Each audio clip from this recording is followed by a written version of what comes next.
마음이 드셨다면 구독, 좋아요 꼭 부탁드리겠습니다. 고맙습니다.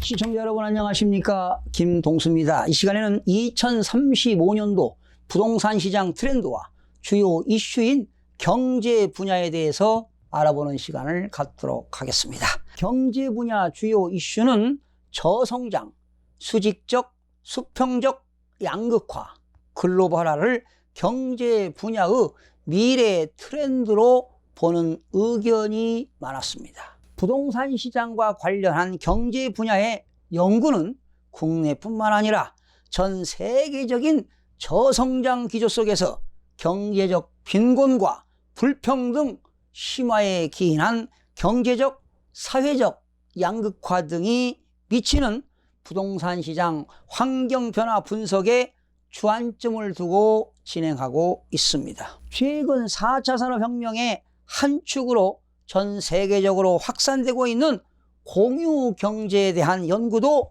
활발히 이루어지고 있습니다. 트렌드 첫 번째는 저성장입니다. 소득 불균형, 생산성 하락, 내수 침체, 수출 둔화, 고령화, 세계 경제 성장 둔화 등을 배경으로 우리나라를 비롯한 세계 경제의 저성장 시대가 지속되고 있습니다. 우리나라의 저성장 기조는 구조적 요인과 경제 순환적 요인으로 크게 구분하여 볼 수가 있는데요. 구조적 요인으로서 저성장은 경제 발전에 따른 자연스러운 잠재 성장률 둔화를 의미합니다.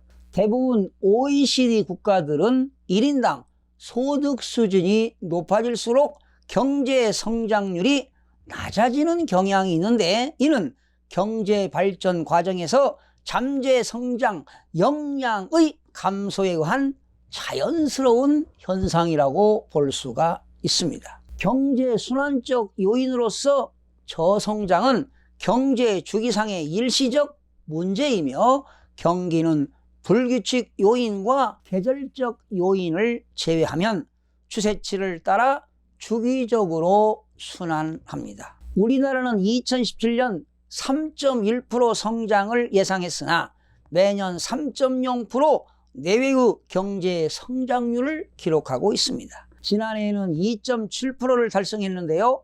앞으로 향후에는 일정 수준을 유지하지만 하락하는 추세 전망이 우세하는 것으로 나타나고 있습니다. 2019년 국내 경제는 글로벌 경기 둔화와 미중 무역 분쟁 여파에 따른 수출 부진과 투자 감소, 소비 둔화의 영향으로 2018년보다 낮은 경제 성장률이 예상이 됩니다. 우리 경제는 현재 저출산, 고령화에 따른 생산 가능 인구 감소 등의 원인으로 경제 성장률이 향후에도 크게 오를 것이라고 기대하시는 분은 거의 없는 것 같습니다. 저성장 시대에는 새로운 사회 현상이 나타나기보다는 기존의 환경 변화가 가속될 것으로 예견되고 있습니다. 저성장에서 발생되는 주요 이슈로는 뉴노멀, 경험 경제, 남북 경제 협력 확대 등을 들 수가 있는데요. 바로 뉴노멀은 2008년 세계 금융위기 이후에 등장한 이래 꾸준히 사회적으로 회자되고 있는 경제 주제입니다. 또 원자재 경제에서 상품 경제와 서비스 경제를 지나 경험 경제 시대로 산업 구조가 변화되고 있습니다. 제품과 서비스가 균질화되어 감에 따라 고유 기능의 고객마다 다르게 느끼는 경험을 가미한 경험제가 새로운 하나의 상품이 되어가고 있습니다. 저성장은 국가 경제뿐만 아니라 개인의 생활에까지 깊은 영향을 미치므로 비정상적인 저성장이 일상화되어 정상적으로 받아들여지는 뉴노멀을 극복하여 새로운 성장을 이뤄내는 것이 중요한 과제입니다.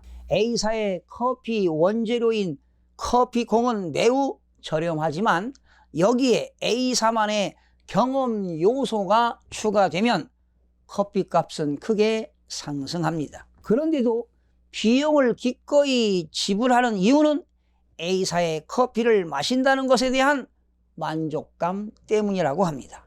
커피콩 재배는 1차 산업, 가공하면 2차 산업, 커피가 서비스로 전달되면 3차 산업, 여기에 경험이나 문화가 포함되면 4차 산업이 되는 것입니다. 4차 산업혁명에 따라 기존의 일부 직업군의 소멸과 새로운 직업군의 생성도 이루어지게 됩니다. 인공지능, 로봇기술, 생명과학 등 첨단 정보 기술이 경제, 사회 전반에 융합되어 혁신적 변화가 나타나면서 사라지는 일자리와 새로운 일자리가 발생하게 되는 것입니다. 저성장 시대의 뉴노멀을 극복할 수 있는 좋은 기회로 남북 경제협력 활성화를 예상하기도 합니다. 남한의 앞선 자본력과 기술력과 정보력 등을 활용하고 북한에 매장되어 있는 자원개발, 에너지와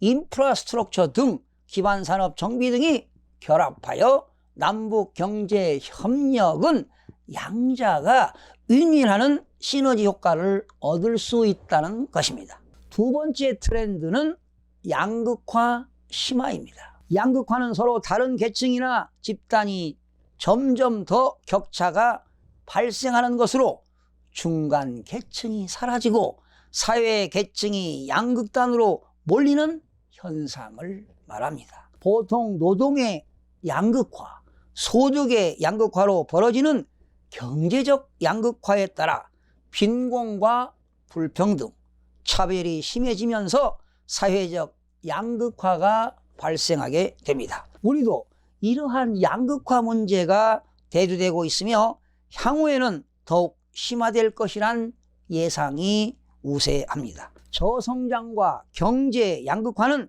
소비 형태에 영향을 미쳐 고소득, 자산가 같은 부유층에게는 고급형 소비를 가능케 하고 소비 여력이 많지 않은 중산층과 저소득층, 빈곤층에게는 낮은 가격으로 보다 높은 가치를 제공하는 제품과 서비스에 대한 실속형 소비 분위기를 형성하는 등으로 소비 양극화를 발생시키고 있습니다. 노동으로부터 얻는 소득, 보유하고 있는 자산뿐만 아니라 부채에 대해서도 관심을 가져야 합니다. 소득과 자산뿐 아니라 부채 또한 경제적, 사회적 양극화에 일조하는 중요한 부분이기 때문입니다. 또한 단순히 소득뿐만 아니라 지역별 양극화 등 세부적인 부분도 함께 고려되어야 합니다. 양극화 트렌드에서 파생되는 주요 이슈로는 합리적 소비와 사회적 경제를 들 수가 있는데요.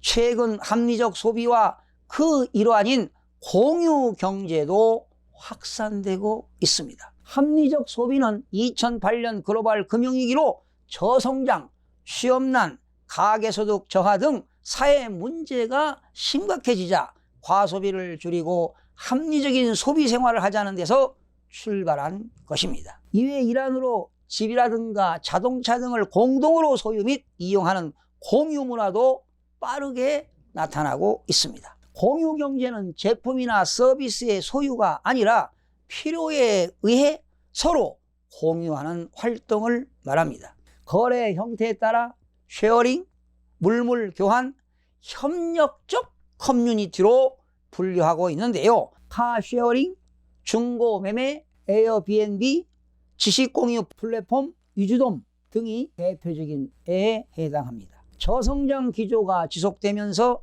소비 여력이 줄어든 중산층과 저소득층은 낮은 가격으로 보다 높은 가치를 제공하는 제품과 서비스를 원하게 됩니다. 다시 말해 과소비를 줄이고 가격, 품질, 상품평, 고객 서비스, AS 등을 꼼꼼히 따져 구매를 결정하는 합리적 소비자가 증가하고 있다는 것입니다. 저성장 극복, 양극화 해소, 합리적 소비 등을 실현하는 수단으로 사회적 경제의 확대도 예상이 됩니다. 사회적 경제는 사회 구성원 간의 협력과 연대, 자조정신에 기반한 사회 서비스 확충과 복지 증진, 양극화 해소, 일자리 창출, 지역 공동체의 발전 등으로 공동의 이익과 사회적 가치를 창출하는 모든 영역의 경제적 활동을 의미합니다. 사회적 경제체에는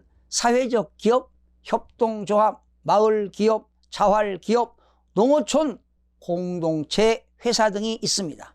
중앙 집중적으로 제도를 시행하다 보면 빈틈이 생길 수밖에 없습니다. 이러한 부분에 대해서 국가에서 신경을 쓰기 어렵다 보니 관련된 조직이 이러한 부분들을 해소하기 위한 자체적인 움직임을 보이게 되었습니다. 미래 사회에서 사회적 경제는 필수적인 것입니다. 우리나라 근로기준법 개정으로 주 52시간 시행이 1년이 되었습니다. 직장의 삶이 대기업과 중소기업 간의 전역이 있는 삶도 양극화가 심화되고 있습니다. 누군가는 헬스나 골프 같은 취미에 도전하는 기회가 될 수도 있겠지만 다른 한편에서는 월급이 줄어 외식조차 줄이는 사람도 많이 늘어나고 있습니다. 오늘날 계층의 단절 문제가 사회적으로 드러난 현상이 큰 경제 위기로도 볼 수가 있습니다. 양극화를 줄이기 위해서는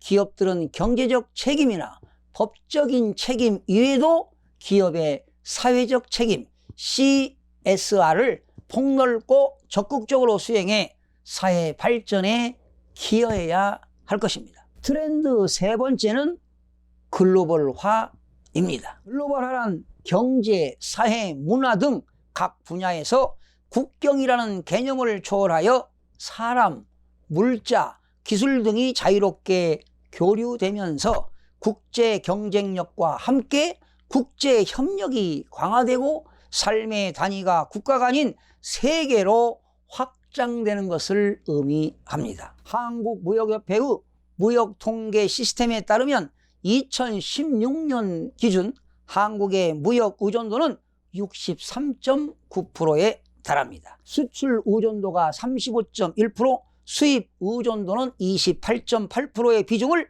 차지하고 있습니다. 이는 우리나라 경제 구조가 수출에 대한 의존도가 높은 구조임을 보여주고 있습니다. 우리나라는 높은 실물 무역 의존도로 인해 외국의 금리 인상, 환율 상승, 유가 변동, 신흥국 시장의 경기 변동 등의 외부 충격에 크나큰 영향을 받고 있는 것이 현실적인 문제입니다. 세계 경제의 글로벌화로 이러한 영향력은 향후에도 지속될 전망입니다. 글로벌화 트렌드에서 파생되는 주요 이슈로 국가와 국가 사이의 경제 활동이 국내처럼 자유로워지고 경제적 상호 의존도가 높아지는 글로벌 경제의 확장세 지속을 들 수가 있습니다. 또한 세계 경제의 통합화와 블록화도 이슈가 될 수가 있습니다. 이 같은 환경 조성에는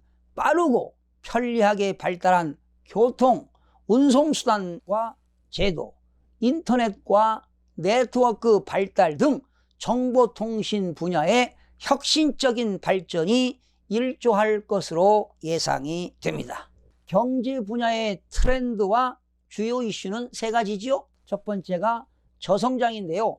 저성장은 바로 뉴노멀과 합리적인 소비라고 볼 수가 있습니다. OECD 국가들은요, 1인당 국민소득이 높아질수록 경제 성장률이 낮아지는 경향이 있는데, 이는 경제 발전 과정에서 잠재 성장 역량의 감소에 의한 자연스러운 현상이라고 볼 수가 있습니다. 두 번째는 양극화 심한데요, 구조 변화와 사회적 경제 문제가 되겠습니다.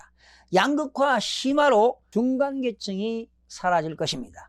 중산층과 저소득층은 저성장 극복, 양극화 해소, 합리적 소비 등을 실현하는 수단으로 사회적 경제의 확대도 예상이 됩니다. 사회적 경제는 사회 구성원 간의 협력과 연대를 통해 지역 공동체의 발전 등으로 공공의 이익과 사회적 가치를 창출하게 될 것입니다. 세 번째는 글로벌화인데요. 바로 글로벌화에서는 남북 경제 협력과 글로벌 경제 확장이라고 볼 수가 있는데요.